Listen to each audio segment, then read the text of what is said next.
For me, I think there's going to be a Black Swan event. I actually have a prediction that one of the best things to build on is self-custodial products. Tether posted their 2025 report. They delivered $10 billion in profits and $6.3 billion in excess reserves. That I think that this is some macro stance saying we are big whales in US Treasury. So if you want to come against us, you're coming against yourself. Tether is actually, they hold 140 metric tons of physical gold as well. So I'm sure 2026 may even be a much more lucrative year for them.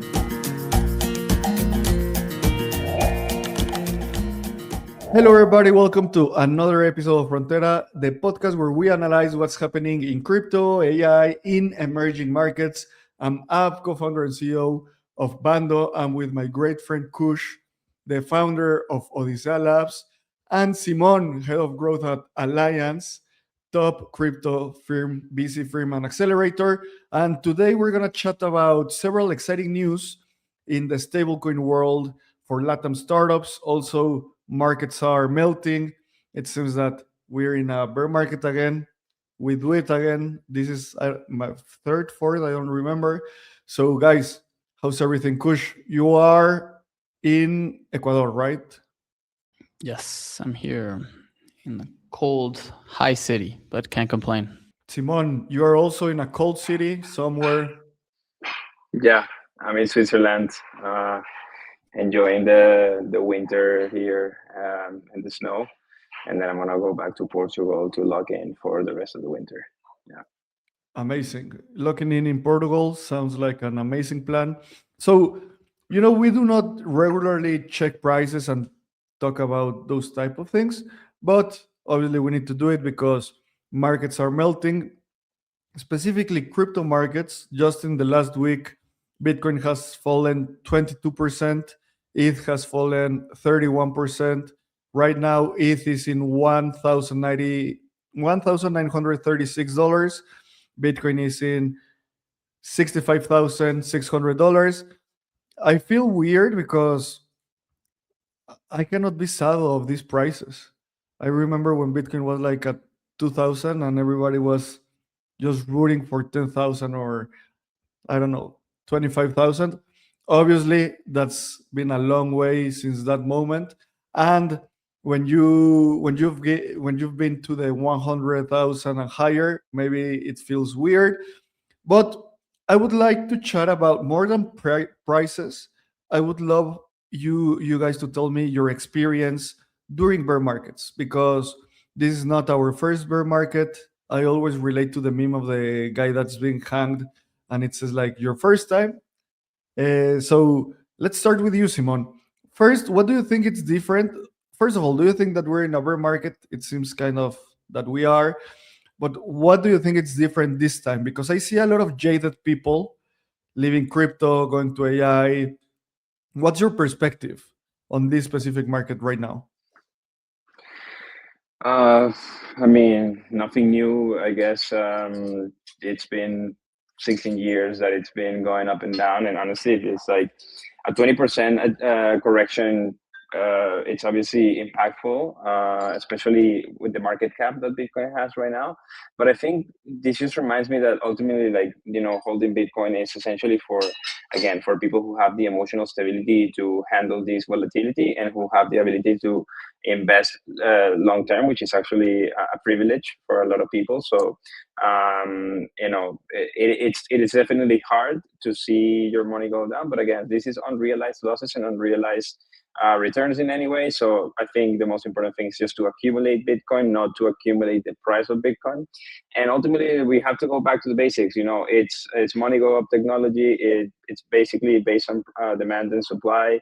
We already know the stock to flow of Bitcoin. We already know how it works. We already know it's gonna have it's going to be harder to mine it over time, and you're going to receive lower rewards. So I mean, it's just designed that way. The only issue that we had is that the ultimate wave of institutional adoption and adoption in general, a lot of it was through ETFs as well, which is just a wrapper of Bitcoin. And so who knows how everything has been handled and how the price actually the price action was it actually true to the Bitcoin chain or not.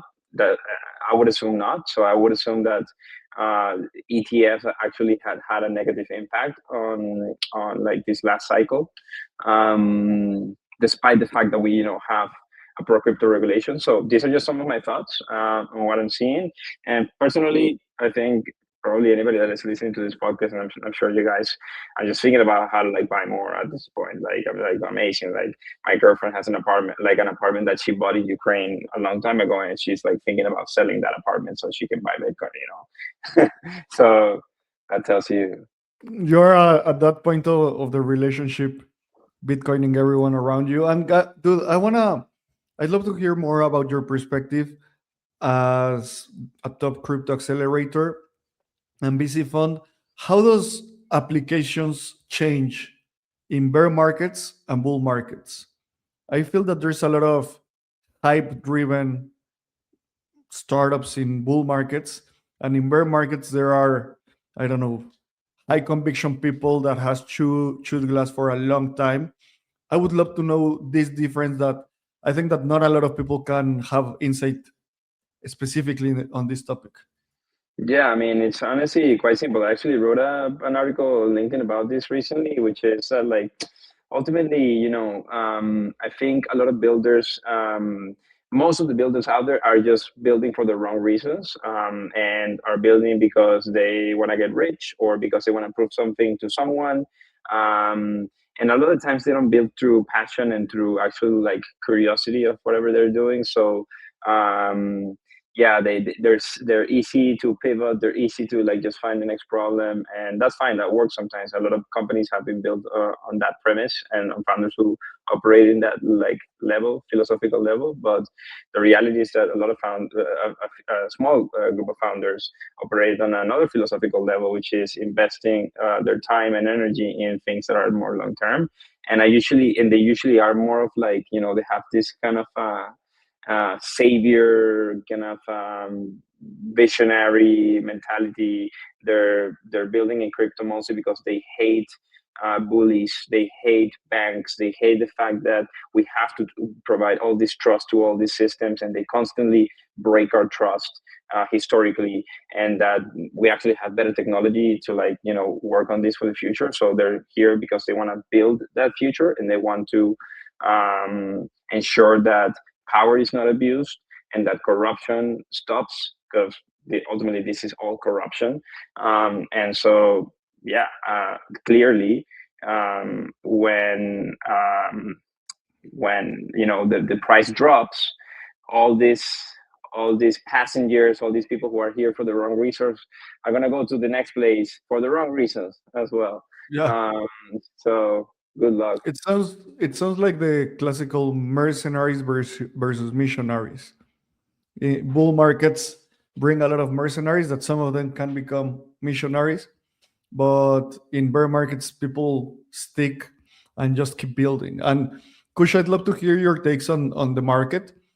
If you want, we can go to macro reasons. You can talk about the price. You can talk about how institutions are pushing forward regardless of price. What's your main take right now of this market meltdown?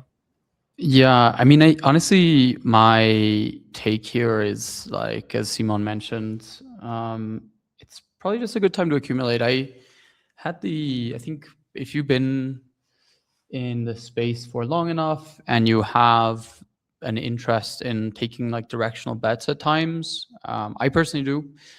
And after the 1010 crash, I got the sort of weird sentiment that something really had I think the top was October 6th. October 10th, we had the 1010 crash, and then we had a very rapid and aggressive bounce back. And it was actually on that bounce that I said, I think I'm gonna sit this out for a few months. I usually, like, if I take any positions, they usually last on the order of 6 to 12 months, and it was a really good time for me to execute on the trade, and like sure enough the thesis played out. So I personally don't mind the fact that this is like all melting down right now. I would argue we're probably about, I don't know, 3 to 6 months away from like a actual bottom forming. And again, I think it's just a matter of what is most relevant to specifically this audience is saying like, well, what are you really here for? I do, there have been like a lot of layoffs in Web2. Amazon just laid off tens of thousands of employees. A lot of sort of companies are currently changing a lot of their structures and so on. And, I think that to some extent, I think this industry is going to go through a reckoning again, as it always does, right? Of, okay, what is this technology really for? What's it ultimately useful for? And, I think that will likely, given where everything's heading right now, is like institutional, massive. At the same time, I think that does propose a very, and in fact, I think this would be an interesting conversation here, is like, Simon, I think you're ideologically quite a strong Bitcoiner. And then at the same time, like, you're probably seeing a lot of folks just across the space working on like institutionalization of this technology, right?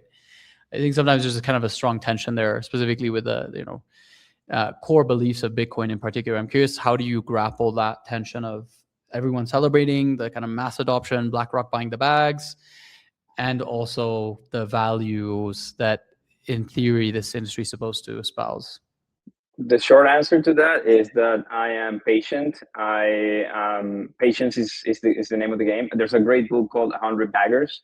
It talks about the history of like usually like the best investments in the world that have been through all these cycles where they go up and down aggressively, and the people who hold on to them for the longest time end up having like those returns that are like 1,000x, 10,000x, 100,000x, right? Like crazy fucking returns. And that's just usually because they are patient. And so for me, it's like, yeah, well, institutionalization and all these institutions trying to like grab those back. It's like, and also, I guess like the tension between like them have like controlling the assets and then giving them to like the ultimate retail people is almost like a centralization of the Bitcoin. For me, I think there's going to be a black swan event. I actually have a prediction that I think one of the best things to build on is self-custodial products, because I think there will be a black swan event in the future that is going to be so painful at a global level, like society, humanity scale level, that people will be really interested or will be forced to self-custody. And I think at that point, these institutions we're gonna have to deal with that, or the world's gonna have to deal with that. This is just my prediction. It's obviously me being optimistic and being a Bitcoiner, but I mean, for me, it's just like it's clear that they're gonna break trust. They have been doing it for centuries, for thousands of years, and I think the retail market is ever more informed over the end, and so we're gonna be able to make the right decisions so in the future. Well, if I'm not mistaken, like Strategies MNAV actually went below 1, and they're definitely in the red here on their Bitcoin holdings, right? So I think like that could be this sort of systemic failure. I don't even know if it's that far away necessarily. It could be just knocking at our doorstep, basically. Well, the tweet of Michael Saylor saying "hodl" might be the steady lads of this cycle. So obviously, the main problem there is that if they start liquidating Bitcoin, basically there's nothing to backstop it, right? So let's see what happens. And now I want to chat about the difference between this market timing, the market sentiment around prices. And the thesis of Frontera is that frontier markets are the best market for adoption of crypto technologies. And when they are enhanced with AI, even better, right? So we have a couple of news around that. And this week, our friends from Alfred Pay raised a $15 million Series A. And they say that they raised this money to fortify their payment infrastructure across Latin America for cross-border payments. So something interesting is that Alfred was founded in 2021. They are a payments company focusing in cross-border money flow. And on the same news, or on the same week, Bernardo, that's been in Frontera, the CEO of BlindPay, says that in 2024 they processed $900,000, 2025 $500 million, and it just in January, $306 million. And why are these news correlated? Basically, because these two companies are building in the same market or in the same vertical, that is cross border payments. And one of the theses that I have is that the first thing that you need to enable for like a financial system is what's Bridges' mission: make money move. Once you make money move, you now get to the next level, that is you need to custody and make money work, right? So that's why I think that the next wave of institutional adoption in Latin American stablecoins, it's something like treasury management and all of these vertical use cases that are not only for make money to make money move, but also to help companies do other sorts of payments and asset management. Simon, you always say that raising money is not an indication of traction. It's just like it could be a leading indicator of something interesting. And that's why I wanted to put BlindPay and Alfred, because we don't know Alfred's volumes, but we know BlindPay's volumes. So what's your take on this, all this market on cross-border payments? How do you see it? What's exciting for you from a BC standpoint? I mean, honestly, it's like nothing new. If I had to say something, well, one thing that is kind of interesting is that we actually passed on BlindPay from Alliance, and might have been a mistake. I don't know. We'll see in the future, because again, even though they have these volumes, we're yet to see, how they continue to manage their compliance, how they continue to manage their customers, who will be the winner, the ultimate winner in Latin America. Will there be multiple winners? Is this a winner take all market or not? I think those are all questions that we're going to have to see. But we did pass on them. But for now, it looks like it was a mistake from us. And it's basically, following the same thesis that we've been talking about in the podcast for all this time, which is, the stable coins are essentially kind of the best, I guess, Trojan horse for crypto adoption that we have.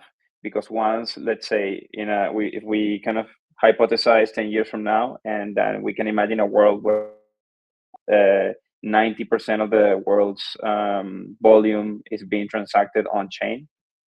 Then the next step is clearly, that assets such as Bitcoin, I think, in my opinion, or even other assets from L2s could benefit from that, right?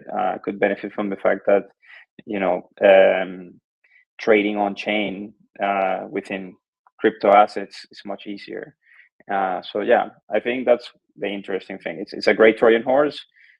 We continue to see companies adopting stablecoins, and very happy for them, and it's great for the region. Latin America is definitely leading the way. We actually have a company in India, P2P.me. It's a peer-to-peer on and off ramping system, and they actually made an analysis between expanding to Indonesia or expanding to Brazil, and they expanded to Brazil. It's a clear winner. The people in Asia are just using crypto for speculation. In Latin America, people are using it for real world use cases. Kush, what's the most exciting thing for you from these two set of news? BlindPay's volume and Alfred's race. I mean, I think we've been waving the Latin American flag for such a long time. And it is just very evident that, like, finally the world is waking up to it. So, I always like making these predictions, putting your intellectual honesty where you think the world is heading, and then finding out 6 to 24 months later that you were right in the bet. And I mean, congrats to both teams, right? I think that's super exciting. It was an interesting question, though, around like, is it a winner take all market, or even winner take most?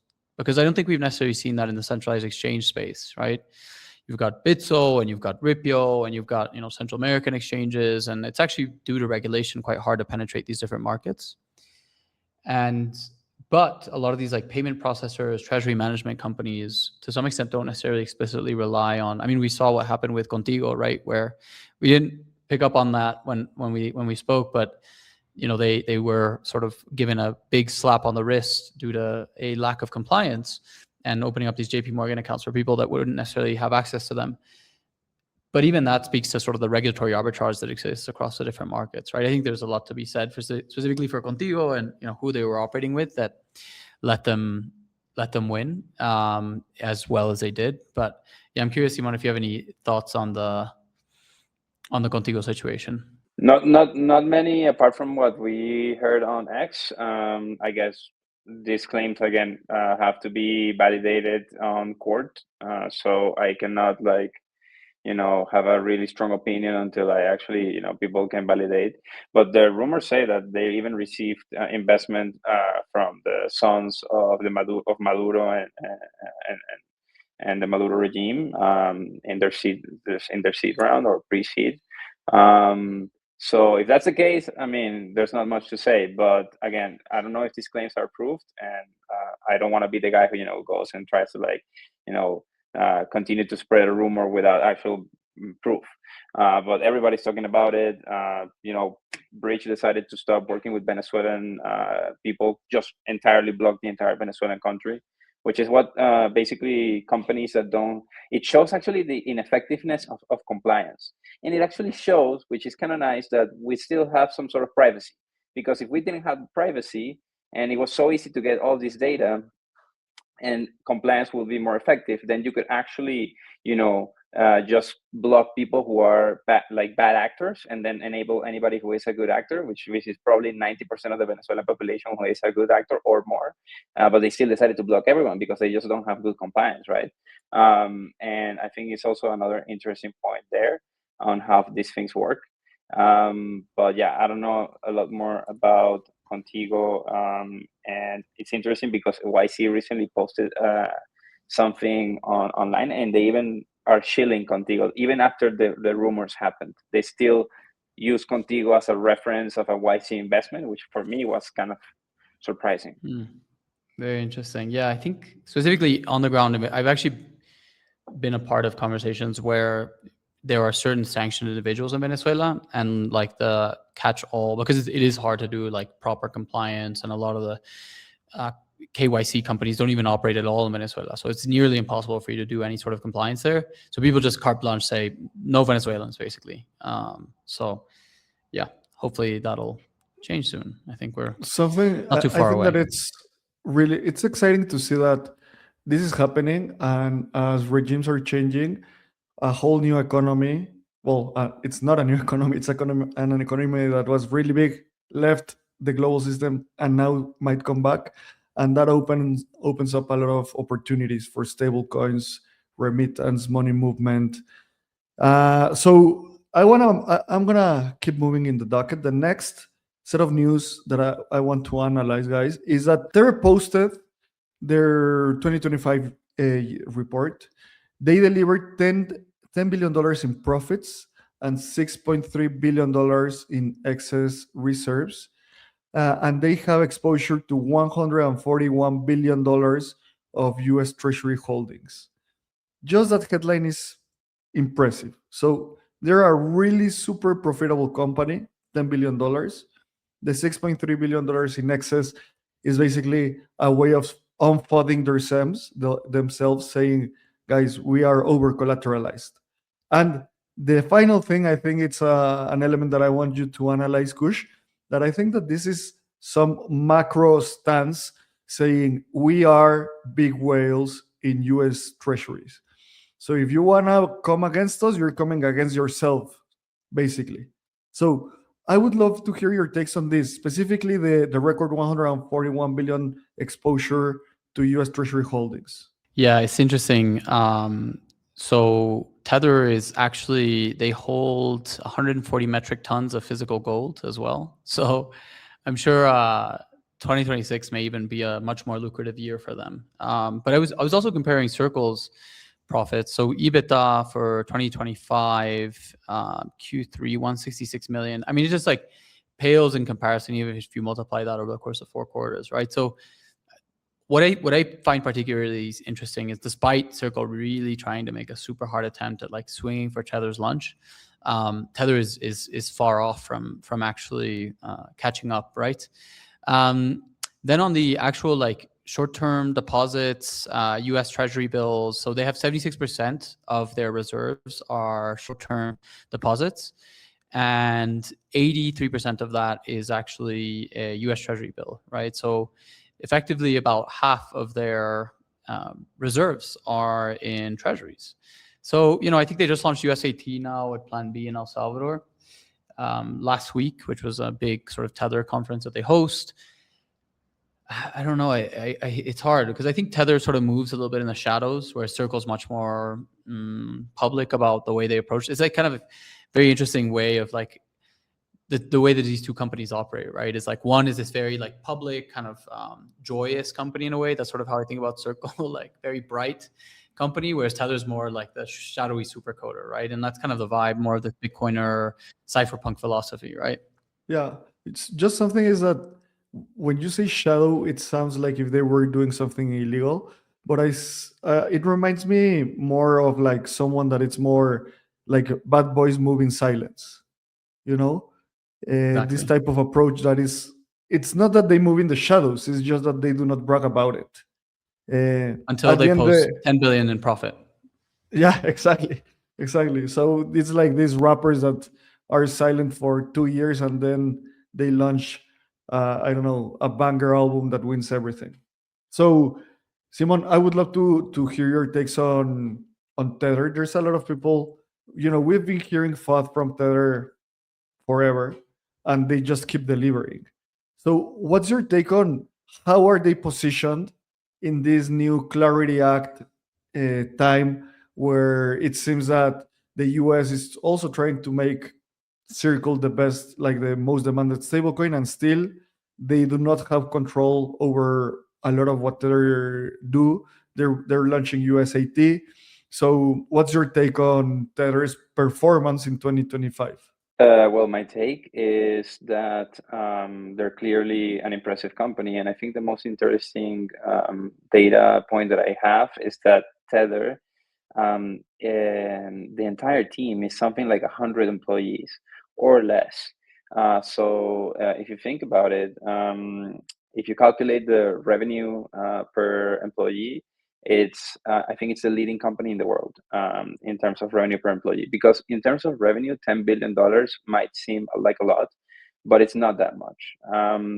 Just to give you a comparison, for Google, just Google Cloud makes 30 billion a year. YouTube makes another 30 billion. Google Search makes 200 billion. So if you compare it to like some of these like tech companies, like huge companies, it's still like not in the same ballpark.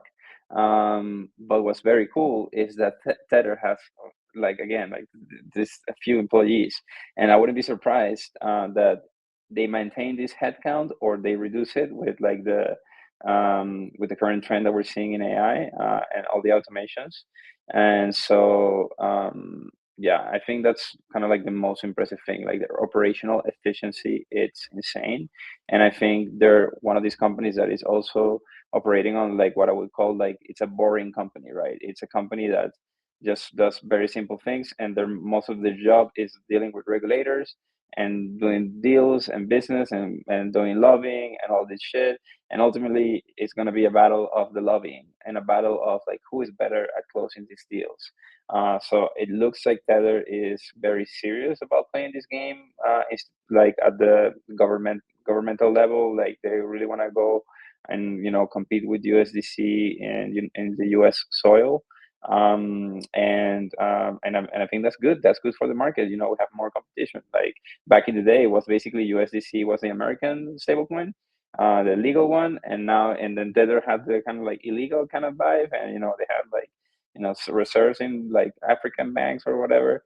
And now it's like clearly like their reputation has improved a lot. They flipped the script incredibly.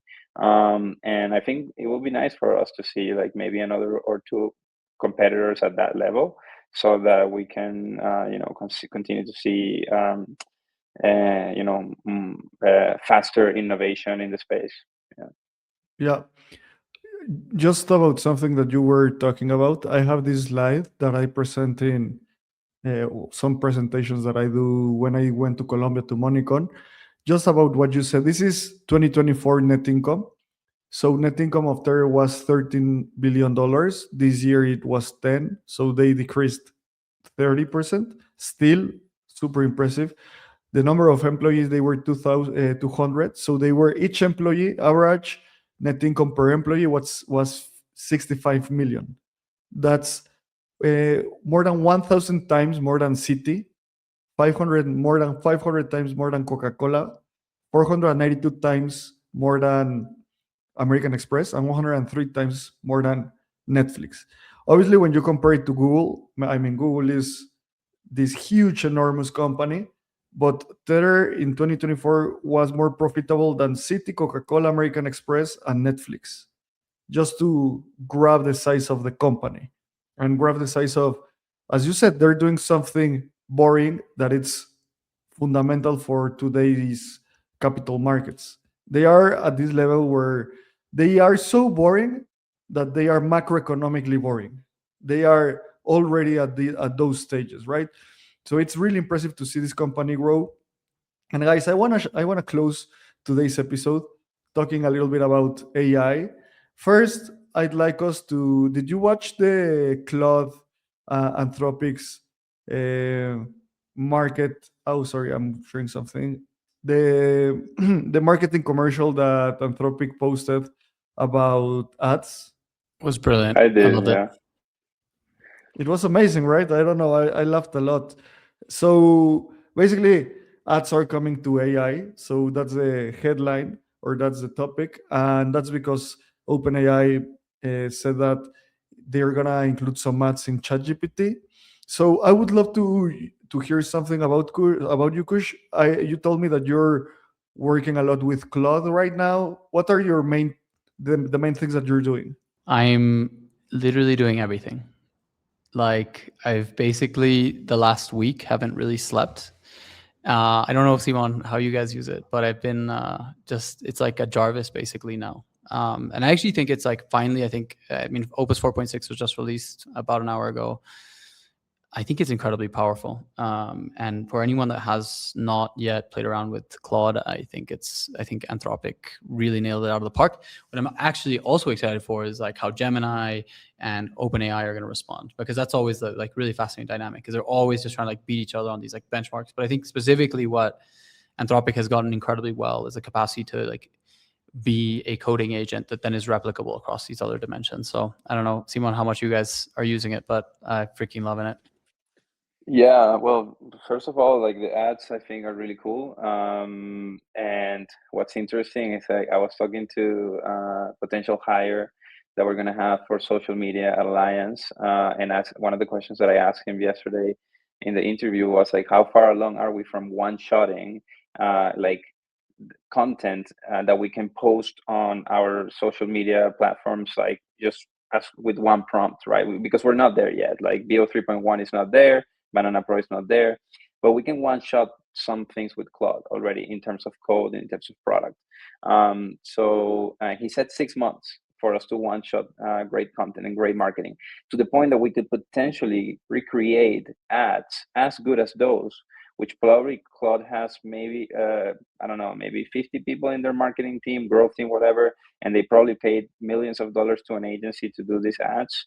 And I mean, we're not far away from, one dude being able to like one shot videos like that. So I think it's kind of like an interesting point that I wanted to bring up, that in terms of marketing and growth, especially specifically content creation, we're like a little bit behind compared to coding.